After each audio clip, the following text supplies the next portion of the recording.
Thank you, James Deal. Thank you, Terry Barker. Thank you, Keith Daniel, who's not here this evening. Just arrived back from Vancouver. We did the design work. We will thank Howard in absentia, and you will thank me publicly. The most curious thing is believing that Mosaic-Press, which started in 1973-74, as an inspiration of a few crazy people who were desirous of creating Canadian culture. I was working for an American publisher at the time in Toronto who was owned by Raytheon, which was selling napalm to Vietnam. I met Raymond Salster for lunch for half an hour and took the manuscript back to the publisher, and to the house. They said, well, we don't do Canadian.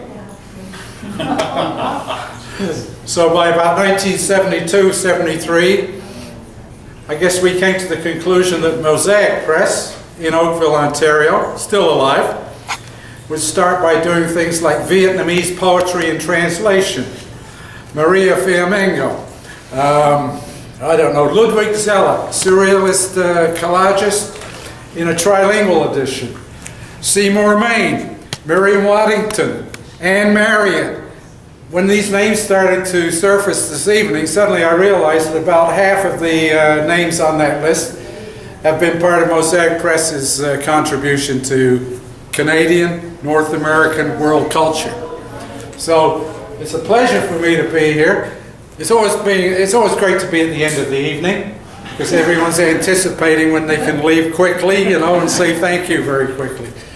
We're still in business, and doing business in 2012 with a collection of poetry is one of the greatest challenges. But Mosaic-Press has always faced challenges.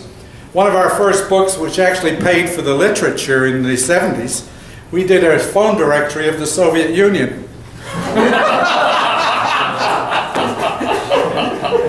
It was actually called the Soviet Leadership in the Soviet Union. And what it meant was as follows. All the names and addresses and phone numbers of the Politburo and so forth were listed on every 6 months.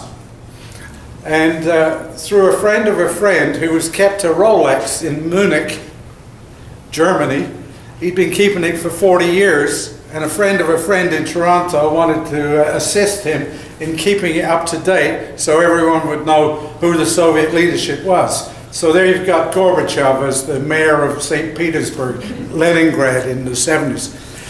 Believe it or not, what we did is we found that the universities in North America, the CIA and whatever, didn't have up-to-date information. So suddenly we got about 100, they purchased it, subscriptions. We sold 200 copies within a year at $50 or $100 each.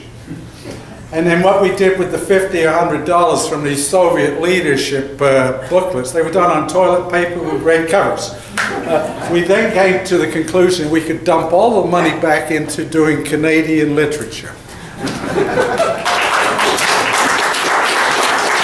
So, just to end the evening on an up note, thank you for coming this evening on behalf of Mosaic-Press and all of the people here.